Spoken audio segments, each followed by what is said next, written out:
하이델베르그 요리 문답 9주차 문답 오늘 함께 생각해 보도록 하겠습니다. 제26문입니다. 문답 먼저 같이 한번 읽어보면요. 질문: 나는 전능하신 아버지 하나님 천재 창조주를 믿습니다 라고 말할 때 당신은 무엇을 믿습니까? 답: 우리 주 예수 그리스도의 영원하신 아버지, 무로부터 하늘과 땅과 그 속에 있는 모든 것을 창조하시고 그의 영원한 계획과 섭리로 그것들을 보존하고 다스리시는 그분이 그의 아들 그리스도로 말미암아 나 하나님과 아버지 되심을 믿습니다. 나는 그를 전적으로 신뢰하여 영육에 필요한 모든 것을 나에게 채워주시며 눈물 골짜기에서 그가 나에게 보내시는 어떤 악한 것일지라도 선으로 바꾸어 주실 것을 전혀 의심하지 않습니다. 그분은 전능하신 하나님이시기에 능히 그렇게 하실 수 있고 신실하신 아버지이시기에 기꺼이 그렇게 하십니다.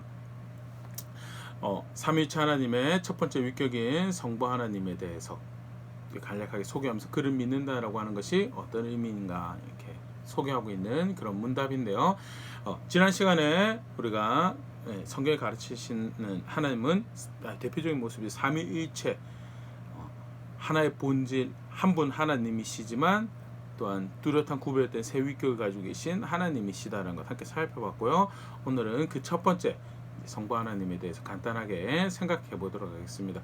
사실 삼위 하나님은 그 사역 가운데 사실 뗄래야 뗄 수 없는 그런 존재들로 연합하여서 쭉 지속적으로 사역하죠. 근데 대표적인 그 역할을 감당하셨던 사역들이 좀 구분되어서 성경에 소개되어 있습니다. 예수님 같은 경우에는 십자가에 성육신하셔서 십자가에 못 박히시는 구속의 사역을 감당하신 것. 성령께서는 그 보혜사로서 예수님 이후에 교회와 성도들에게 함께 하시면서 영원한 나라로 그들 구원을 완성하시고 인도하시는 그 일을 하신 하나님이신 것에 대해서 그게 성령 하나님의 단독 사역이냐? 성경 그렇게 가르치고 있지 않습니다. 그럼에도 불구하고 이제 대표적인 주인공으로 이제 등장해서 사역했어요. 예수님도 마찬가지. 성부께서는 창조 사역과 그 이후에 이제 구약의 역사 가운데 펼쳐내시는 일들 가운데 아주 대표적인 캐릭터로 사역을 하셨는데, 특별히 오늘은 이제 그 창조와 관련해서 그 모습들 함께 생각해 보도록 하겠습니다. 먼저 좀 전에도 이제 우리 함께 읽었지만요, 전능하신 하나님이다라고 소개된 하나님 대표적인 성품이죠. 창세기 17장 1절 아브라함이 99세 때 여호와께서 아브라함에게 나타나서 그에게 이르시되 나는 전능한 하나님이라 너는 내 앞에서 행하여 완전하라. 그래서 믿음의 조상이죠. 어떻게 보면 새로운 역사의 또 다른 출발이라고 이야기되어 줄 수 있는 아브라함에게 나타나셔서 하나님께 자신을 소개할 때 나는 전능한 하나님이다 라고, 히브리어로는 엘 샤다이라고 하는데요. 사실 이 샤다이라는 단어의 어원에 대해서 학자들 의견을 분분하긴 한데 분명한 것은 엘 샤다이를 전능하신 하나님을 소개할 때 이렇게 표기를 했고요. 이것이 번역되어지는 장면에서도 이제 그 의미, 그들이 이해했던 바가 좀 더 뚜렷하게 표현되어지는데요. 구약에만 그 전능하신 하나님 표현된 것이 아니죠. 신약에서도 요한계시록 1장 8절 주 하나님이 이르시되 나는 알파와 오메가라 이제도 있고 전에도 있었고 장차 올 자요 전능한 자라 하시더라 라면서 하나님께 자신에 대해서 나타내실 때 나는 전능한 자다라고 하시면서 여기서 사용되는 헬라어 단어가 전능하다라고 하는 게 판타크라토라는 단어인데요. 판타 모든 또 전부 모든 능력 모든 힘의 존재다라고 뭐 그런 식으로 이제 번역을 할 수 있을 텐데요. 영어는 그렇게 표현하죠. Almighty라고요. 근데 분명한 것은 이 구약의 엘 샤다이 전능하다라는 표현이 결국 사실은 그런 뉘앙스로 그런 이해로 이해되어질 때 모든 능력 모든 것이 가능한 능력을 가지신 분이시다라는 것. 이건 그 다음 번역에서도 사실은 동일하게 나타나는 걸 보일 수 있는데 라틴어 같은 경우는 데우스 옴니포텐스라고 번역을 해 사용하는데요. 요한계시록 19장 6절 같은 경우 또 내가 들으니 허다한 무리의 음성과도 같고 많은 물소리와도 같고 큰 우레소리와도 같은 소리로 이르되 할렐루야 주 우리 하나님 곧 전능하시니가 통치하시도다 하면서 전능하시니라고 할 때 하나님 곧 전능하신 분이라고 데우스 옴니포텐스라고 라틴어로 이제 번역을 하는데요. 여기도 마찬가지 옴니라는 게 전부 모두, 포텐스는 힘, 능력 이런 걸 의미하는 단어거든요. 그래서 여담으로 이 단어에서 파생된 영어 단어가 이제 potential, 능력을 가지고 있는, 뭐 잠재력이 있는 뭐 이런 식으로 이제 번역이 되죠. 근데 omnipotence가 그런 의미를 가지고 있고요. 엘샤다의 전능하시다라는 것이 이제 그런 의미로 이해되어서 모든 것이 가능한 능력을 가지고 있다는데, 근데 성경 안에서 특별히 처음 이 내가 전능한 하나님이다라고 소개되어질 이 모습에서 누앙스를 조금 더 살펴보면 단순히 힘이 센 그 이상의 의미를 가지고 있는 것을 이제 살짝 보일 수 있습니다. 특별히 출애굽기 6장 3절에 보면요, 내가 아브라함과 이삭과 야곱에게 전능의 하나님으로 나타났으나 나의 이름을 여호와로는 그들에게 알리지 아니하였고, 전능하신 분이라고 나가 스스로 나타내긴 했는데 여호와라고 소개하지 않았다라고 말씀하시는, 모세에게 오셔서 말씀하신 그런 말씀하신, 쉽게 말해서 누구보다나 하나님이 전능하신 분이라고 잘 이해했던 분들이 성경 안에서요, 아브라함과 이삭과 야곱이라는 의미죠. 그러면 그들이 전능하신 하나님을 어떻게 이해했는가를 간단하게 보면 이 성경에서 말하는 전능하시다라는 것이 조금 더 이제 충분히 의미가 되살아날 거라 그렇게 생각되어지는데요. 먼저 아브라함 같은 경우에 좀 전에 읽었지만 창세기 17장 1절에 난 전능한 하나님이다라고 말씀하시면 창세기 17장 6절 내가 너로 심히 번성하게 하리니 내가 너에게서 민족들이 나게 하며 왕들이 너에게로부터 나오리라. 전능하신 분이시다라는 것은 어떤 의미를 말하는가? 물론 강한, 큰, 모든 것을 할 수 있는 능력이기도 하지만 모든 것을 할 수 있는 그 능력을 가지고 그의 백성을 부유하게 하시고 번성하게 하시고 생명을 누리게 하시는 분이시다는, 그래서 전능한 하나님이라고 나타나서 이야기하시는 게 창세기 17장 같은 경우는 이삭이 날 거다라고 이야기하시는, 그리고 너를 이제 아브라함이라고 할 거고 네가 민족의 아버지가 되고 번성하게 할 거고 풍성하게 그 생명을 누리게 할 것이다 라는 말씀을 주셨던 것이 아브라함에게 있어서 전능하신 하나님, 단순히 힘만 센 게 아니죠. 그걸 통해서 그 능력을 은총을 입을 백성에게 생명을 주시는 걸로, 풍성한 생명을 주시는 걸로 나타내시는 분이시다라는 것. 이삭 같은 경우에도 마찬가지. 창세기 28장 3절 4절 이삭이 야곱을 바단 아람으로 보내는 장면에서요 하는 이야기인데요. 28장 3절 4절 전능하신 하나님이 너에게 복을 주시어 네가 생육하고 번성하게 하여 네가 여러 족속을 이루게 하시고 아브라함에게 허락하신 복을 너에게 주시되 너와 함께 너의 자손에게도 주사 하나님이 아브라함에게 주신 땅 곧 네가 거류할 타는 땅을 너에게 네가 차지하게 하시기를 원하노라. 복을 주시는 분인데 어떤 복을 주시냐? 생명과 번성의 복, 풍성한 생명의 은혜를, 복을 주시는 하나님으로 누구를 이해했느냐? 전능하신 하나님을 이해했다. 물론 큰, 강한 모든 것을 할 수 있는 능력을 가지셨다는 게 전제가 깔려있죠. 그런데 단순히 능력을 가지고 있는 것뿐만 아니라 그 능력을 가지고 생명을 주시는 일을 하시는, 그것도 단순히 근근히 명맥을 이어가는 게 아니라 풍성한 생명을, 번영을 이야기하고 풍성한 생명을 주시는 분으로 이야기되어지는 분이 족장들이 아브라함과 이삭이 이해했던 전능하신 하나님입니다. 야곱에게도 마찬가지. 창세기 35장 11절 하나님이 그에게 이르시되 나는 전능한 하나님이라 생육하며 번성하라. 한 백성과 백성들의 총회가 너에게서 나오고 왕들이 너의 허리에서 나오리라. 바다나람에서 도와오른 야곱에게 하나님께서 나타나서 이야기한 게 생육하고 번성하라. 나는 너에게 풍성한 생명을 주고 그걸 허락하고 내가 그 일을 너에게 이룰 것이고 백성이, 총회가, 왕들이 너희로부터 나올 것이다. 풍성한 생명을 약속하시는 전능한 하나님은 내가 그 일을 너에게 하겠다는. 창세기 48장 3절 4절 요셉에게 이르시되 이전에 가나안 땅 루스에서 전능하신 하나님이 나에게 나타나서 복을 주시며 나에게 이르시되 내가 너로 생육하고 번성하게 하여 너에게서 많은 백성이 나게 하고 내가 이 땅을 너의 후손에게 주어 영원한 소유가 되게 하리라 하셨느니라. 그래서 말년에 자녀들에게, 특별히 요셉에게 이야기하면서 전능한 하나님이 나에게 뭘 말씀하셨냐? 풍성한 생명을 주실 것을 말씀하셨다. 그게 성경에서 특별히 모세에게 나타나서 너희 조상들은 나를 전능한 하나님으로 할 때 그 전능한 하나님이라는 의미가, 백성들에게 전능한 하나님이라는 의미가 뭔가? 크고 강한 모든 것을 할 수 있는 능력을 가지셨는데 그것을 가지고 백성에게 풍성한 생명을 주시는 분이시다라는 것이 백성이 고백하는, 백성이 알고 있는, 족장들이 알고 있는 전능하신 하나님이시다는 거죠. 그리고 사실은 기가 막히게 만들었죠. 전능하신 창조의 하나님을 믿습니다라는 것.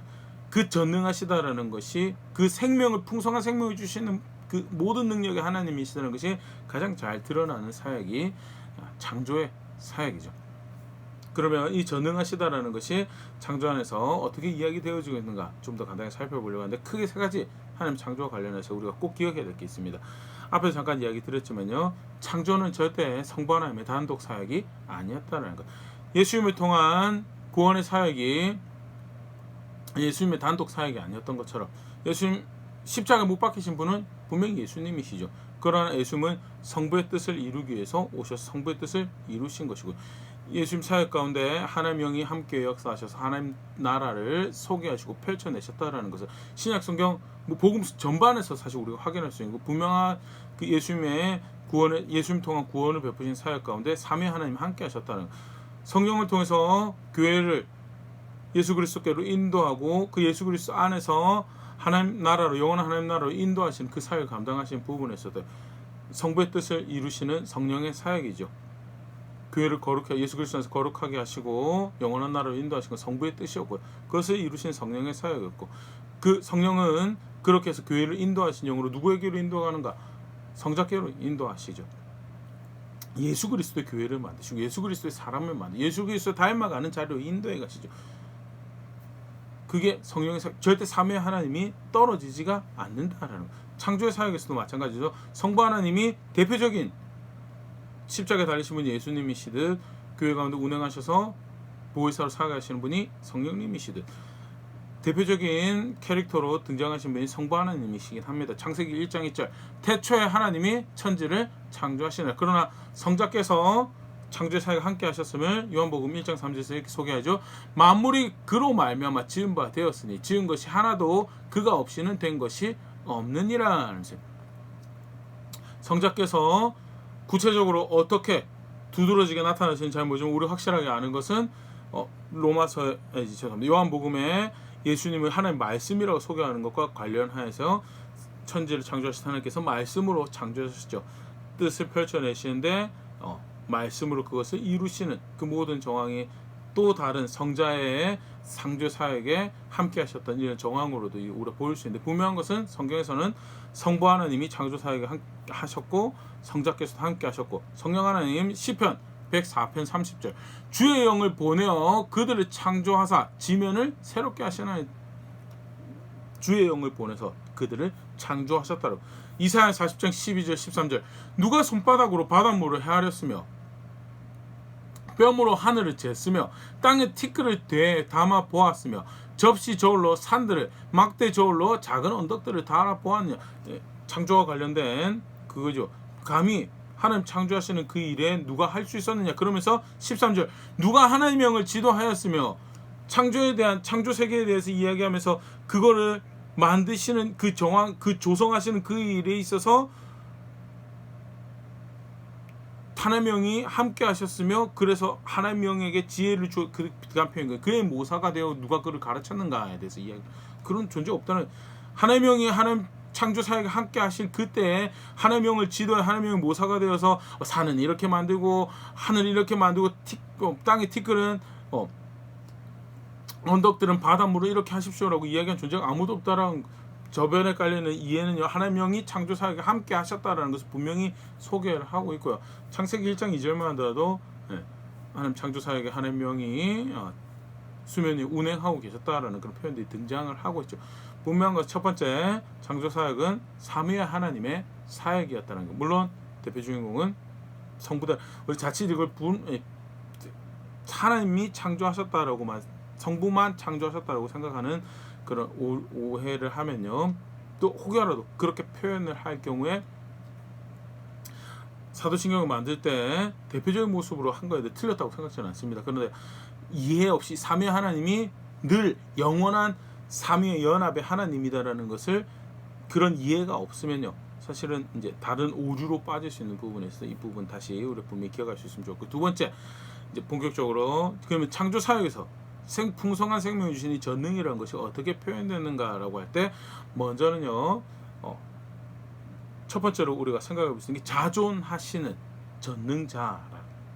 전능하신 분이신데 그 전능하시다라는 것이 풍성한 생명을 주시는 그 일에 있어서 창조라는 사역을 하실 때 있어서 어떻게 그 전능하신 것을 나타내시고 드러내셨는가라고 할 때 그것은 단독으로 그렇게만 나타나신 것이 아니고 동시에 그는 자존하시는 분으로서 전능하신 분이지. 자존하다는 것이 다양한 의미를 담고 있는데 사도행전 17장 24절 25절 우주와 그 가운데 있는 만물을 지으신 하나님께서는 천지의 주제이시니 손으로 지은 전에 계시지 아니하시고 손으로 지은 선에 사람이 만들어낸 신전에 있지 않다라는 것을 의미하는데 쉽게 말해 이건 무슨 말이냐면 단순히 신전 1차적은 신전이죠. 근데 2차적은 뭐 신전이 의미하는 바 사람이 신전을 만들면서 무엇을 만들죠?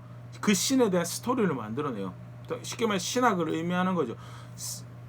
하나님이 사람이 만들어낸 신전에 계시면서 사람이 만들어낸 신학 안에 계시는 결국 뭐라고 이야기하느냐 사람의 손에 만들어진 사람의 섬김을 필요로 한 그런 존재가 아니다. 25절 또 무엇이 부족한 것처럼 사람의 손으로 섬김을 받으시는 것이 아닌 이는 만민에게 생명과 호흡과 만물을 친히 주시는 이심이라. 사람에 의해서 만들어진 신이 절대 아니고 그는 창조하신 분으로서 그 이전부터 스스로 계시는 만들어진 세상과는 독립적으로 자존하시는 분이시다라는 것. 만들어진 세상에 그래서 그 뜻을 자존하신다라는 것. 사실은 만들어진 세상에 심지어 사람도 자존할 수는 없죠. 스스로 존재할 수가 없습니다. 그렇기 때문에 우리는 우리의 권위를 늘 누군가에게 비치죠. 우리의 권위. 집에서 간단한 정말 원초적인 우리의 관계, 우리 사회 굳기 단위죠. 가정이라는 것 안에서 내가 권위를 가지는 것은 먼저는 부모님에 의해서 내 자리를 가지게 돼. 질서 안에 내 자리를 가지게 되는 거죠. 부모님 권위 밖에 내가 나가면 반역이죠. 거기서 그리고 내 권위를 이야기하면 내가 부모님을 떠나서 결혼한 새로운 가정이 이루어졌다고 했을 때 그 가정 안에서 내 질서가 또 권위가 그 관계 안에서 의존적으로 해서 권위가 생기는 거에 대해서 절대 사람은 자존하지 않습니다. 근데 하나님은 그런 분이 아니시다는 거예요. 손으로 만들어진 신도 아니고 손으로 만들어진 계신 거예요. 또 사람이 필요해서 창조하신 것도 아니시고요. 친히 그의 선하신 뜻을 따라서 시편 115편 3절 그 표현 오직 우리 하나님의 하늘에 계셔서 원하시는 모든 것을 행하셨나이다. 하나님은 하나님 뜻을 그가 기뻐하시는 대로 이루신 사람이 필요해서 피조세가 필요해서만 그의 사랑과 그의 긍휼하심 그의 은혜로우심의 발현의 열매가 뭐냐 그게 하나님의 창조고요. 만들어진 세상은요 만드신 분이 어떤 분이시냐 자존하신 분이시다는 것. 그는 스스로 계셔서 그 어떤 것도 의지할 필요가 없는 다르게 표현하면 그래서 그 모든 것 위에 가지시는 권위를 가지시는 분이시다라는 것. 그래서 그가 원하시는 대로 모든 것을 펼치시는 존재적으로도 그가 자존하신 분이실 뿐만 아니라요. 그 뜻을 펼쳐가시는데도 다른 것을 의존할 필요가 없는 모든 권위 위에 계시는 자존하시는 독립적인 분이시고 나아가서 그가 창조하시고 자존하신다라는 것은 대신 다른 만들어진 모든 것이 그를 의존하는 것. 아름다움의 기준도 사실은 하나님이죠. 우린 각각의 아름다운 기준을 이야기를 합니다. 근데 이게 참 아이러니하게 시대마다 아름다움의 기준이 다 다르죠. 같은 시대에도 다른 지역에 살고 있으면 아름다움의 기준이 또 다릅니다. 근데 자존하신 하나님이시다라는 거죠. 만들어진 모든 것이 그에 의해서 의존해서 만들어졌기 때문에 진정한 아름다움 누구만 이야기할 수 있는 하나님만 이야기할 수 있고 진정한 선은 누구만 이야기할 수 있는 하나님만이 그게 사실은 자존하시는 분이시다라는 것이 가진 의미고 그가 창조를 그렇게 하셨다라는 것은 전능하신 능력을 펼쳐서 그렇게 생명을 부여하시고 만들었다는 것은 그가 자존하신 분이시라는 것을 동시에 분명히 확인을 하고 있죠. 두 번째는요. 동시에 그는 창조하시기 전에 계셨던 시간이 만들어지기 전에 세상이 만들어지기 전에 속칭 영원이라는 세계에 계시며 자존하셔서 영원이라는 세계에 계시면 영원이라는 세계에 계시는 지속적으로 영원이라는 세계에 계시는 전능자다라는 거. 그래서 사람의 시간의 틀에 얽매이지 않으시는 그런 분이 시편 90편 2절 산이 생기기 전 땅과 세계도 주께서 조성하시기 전 곧 영원부터 영원까지 주는 하나님이시니다. 영원부터 영원까지. 이게 사실 굉장히 놀라운 일, 전혀 그렇기 때문에 그는 시간에 쉽게 말해 시간에 늦어서 오류를 범한다거나 시간에 빨라서 오류를 범한다거나 그런 일이 절대 없죠. 정한 시간, 그가 영원이라는 세상에 계시기 때문에 그는 언제나 현재적인 존재로 계시고 미래적인 존재로 계시고 또 과거적인 존재로 계시면서 동시에 항상 늘 가장 정확한 타이밍에 그 뜻을 펼쳐내시는 분이시다라는 거기에 실패가 없으시면 굉장히 사실 큰 개념인데요. 분명하게 창조 전능자로서 풍성한 생명을 주신 창조를 하셨다는 사역은요, 이 모든 것을 담아 먼저 우리가 살펴보던 자존하시다라는 것, 또 영원하시다라는 것을 담고, 세 번째 그것을 펼쳐내시기에 충분한 지혜를 가지고 계신 거예요. 이사야 40장 26절 너희는 눈을 높이 들어 누가 이 모든 것을 창조하였나 보라. 주께서는 그 수요대로 만상을 이끌어내시고 그들의 모든 이름을 부르시나니 그의 권세가 크고 그의 능력이 강함으로 하나도 빠짐이 없느니라. 만상을 수요대로 이끌어내시는 지식을, 지혜를 가지고 계시고 그의 모든 이름을 부르시는, 알고 계시는, 모든 지혜를 가지고 계시는, 모든 지식을 가지고 계신 분이시다는, 그게 전능자로서 이 세상을 창조하실 때 단순히 전능자로만 하게 계시고 결국 그가 어떤 분이신가를 더 밝히 드러내는 모습으로 성경이 소개하고 있는 하나님의 모습이, 특별히 창조 사역과 관련해서 지식, 모든 지식과 모든 능력에 영원하신, 그러면 자존하신 주가 되시는, 그게 사실은 이제 자존하다는 말 다른 표현이죠. 스스로 홀로 계시면서 스스로 홀로 계시기 때문에 사실 주인이 될 수밖에 없는 그런 놀라운 하나님의 모습을 사실 담고 있는 게 하나님의 창조 사역이죠. 더불어서 또 창조 사역은요, 굉장히 놀라운 모습을 하나 또 우리에게 확인하는 것이 있습니다. 그게 뭐냐면 하나님께서 말씀으로 세상을 창조하셨다는 거죠. 창세기 1장 말씀도 우리가 볼 수 있지만요, 시편 34편 6절에서 9절 말씀 같이 보면요, 여호와의 말씀으로 하늘이 지음이 되었으며 그 만상을 그 입의 기운으로 이루었도다.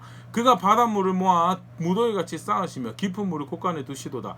온 땅은 여호와를 두려워하며 세상의 모든 거민들은 그를 경외할지어다. 그가 말씀하시며 이루어졌으며 명령하시며 경고히 섰도다. 말씀으로 하늘을 지으시고 만상의 기운을 입으로 이루셨도다. 말씀하시며 이루어졌고 명령하시며 경고히 섰도다. 사실 이게 뭘 다시 보여주냐면요, 우리에게 주신 말씀이요, 사실 그 동일한 말씀이 풍성한 생명을 주신, 없는 것에서 무에서 유를 만들어내는, 사실 세상에 그런 게 없거든요. 무에서 유를 만들어내는, 사람이 뭔가를 만들어 창조한다라고 하죠. 무에서 유를 카피하는 게, 반영하는 게 있지. 무에서 유를 만들어내는 건 사실은 사람에게는 없는, 근데 말씀으로 무에서 유를 만들어내는 창조를 하셨다고. 그러면 우리가 받은 이 말씀은 어떤 풍성한 생명을 주시는 말씀, 그가 말씀으로 그의 백성과 언약을 맺으신 그 언약은 풍성한 생명을 주시는 창조, 그들의 삶 가운데 새로운 창조를 하시는 일이고, 결국 사실 예수 그리스도 그 말씀에 성취로 오셔서 그의 백성을 새롭게 하시는, 재창조하시는 일을 하시는 것이 사실 이미 그의 창조 가운데 우리가 다 볼 수 있는 그런 모습인 거예요. 하나님 말씀은 풍성한 생명을 주시는 그의 권능이고 그의 지혜고 하나님 되심 나타내시는 놀라운 수단이었다라는 것, 창조기사 분명히 보여주고 있죠. 그렇다고 한다면 이것이 의미하는 바가 뭔가, 그 다음에 간단하게 한 두 가지로만 오늘 생각해 보려고 합니다. 먼저는요, 그가 전능하신 하나님으로서 그가 창조하셨다는 것은 그가 창조 사역과 관련해서, 물론 구원 사역도 나중에 이제 우리가 살펴보죠. 구원 사역을 더불어서 사실 이제 예수 그리스도 안에서 아버지가 되시는 게 있죠. 그러나 창조 사역 역시 그가 우리 아버지가 되시는 것을 분명히 소개를 하고 있는데요. 창세기 5장 1절 3절 사실 이거 잘 보여줍니다. 창세기 5장 1절 이것은 아담의 계보를 적은 책이니라. 하나님이 사람을 창조하시되 하나님의 모양대로 지으시되 남자와 여자를 창조하셨고 그들이 창조되던 날에 하나님이 그들에게 복을 주시고 그들의 이름을 사람이라 일컬으셨더라. 아담은 130세에 자기의 모양 곧 자기의 형상과 같은 아들을 낳아 이름을 셋이라 하였고 하나님이 사람을 창조하실 때 하나님 모양대로 사람을 창조하셨다는. 근데 3절에서 아담은 130세 자기 모양대로 자기 형상과 같은 아들을 낳았더라. 아담이 아들을 낳는 그 모습을 누구의 관계를 반영했느냐? 하나님이 우리를 만드시는 그 모습을 반영하여서 설명을 하고 있고요. 아담이 그의 자녀들의 아버지가 되는 것이 결국 누구의 모습을 담아낸 거냐? 하나님과 만들어진 피조 세계, 특별히 만들어진 우리와의 관계를 담아내고 있다는 거예요. 하나님은요 모든 사람의 아버지가 됐습니다. 창조하셔서 우리 모든 사람의 아버지가 돼. 풍성한 생명을 주시는 분으로서 아버지가 되시는 분이시다라는 것을 다시 분명히 확인하는 사건이 뭐냐? 그가 창조하셨다는 거죠. 나아가서 그가 그렇게 아버지 되신 분으로 전능하신 분이시다는 것은 우리를 어떤 자리로 이끌어가는가 오늘 시작에 함께 살펴봤죠. 아브라함에게 내가 전능하니까 너는 나에게 내 앞에서 반드시 가져야 될 자세가 있다. 창세기 17장 2절 다시 한번 읽어보겠습니다. 아브라함이 99세 때 여호와께서 아브라함에게 나타나서 그에게 이르시되 나는 전능한 하나님이라 너는 내 앞에서 행하여 완전하라. 전능한 하나님이다. 풍성한 생명을 주신 창조의 전능한 하나님을 그를 안다라고 한다는 것은 그를 내 아버지로 하는 것과 더불어서 그렇기 때문에 그 앞에서 마땅히 살아가야 될 모습이 있는데 뭐냐?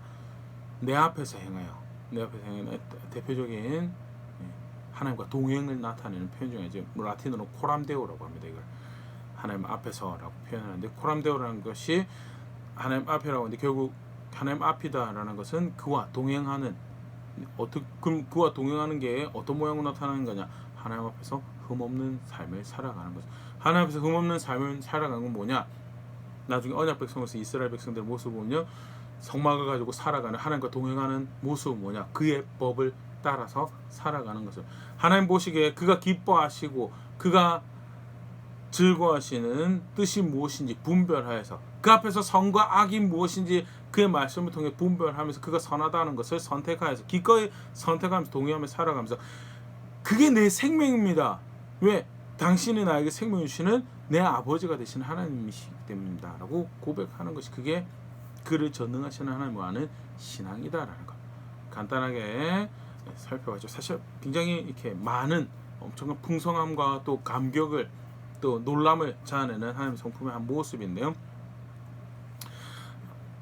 말씀 앞에 다시 우리 분명히 기억할 수 있으면 좋을 것 같습니다. 우리가 살아가는 모든 환경, 나는 하나님의 창조하신 결과다라는 것.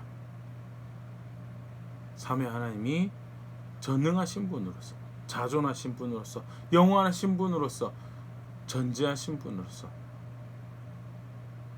무엇보다 그 모든 것을 담아서 생명을 주시는 하나님으로서 사역하시고 그 결과 내가 살아가고 있는 현장이다. 매일매일 사실은 놀라운 은혜의 경험이고 생명의 경험인 자리를 살아가는 거죠. 더불어서 그렇기 때문에 마땅히 내가 살아가야 될 모습이 있다. 전능자로서 그런 생명을 주신 분으로서 그를 안다라고 할 때 살아가야 될 모습은 뭐냐? 그와 함께하기 위한 걸음들을 선택들을 만들어야 돼. 마주하는 상황과 사건 가운데 무엇이 그가 기뻐하시는 건지 무엇이 그가 선하다고 하시는 건지 그걸 선택해가는 것이 그게 신앙이다라는 것. 그것이 그를 생명의 주인으로 아는 모습이다라는 것. 다시 분명히 할 수 있으면 좋을 것 같고요. 가르치시는 대로 그렇게 걸음걸음 선택해가며 어떤 하나님을 알고 있는지 고백하는 자리에 있는 우리가 그렇게 자라가는 교회 될 수 있으면 좋을 것 같습니다.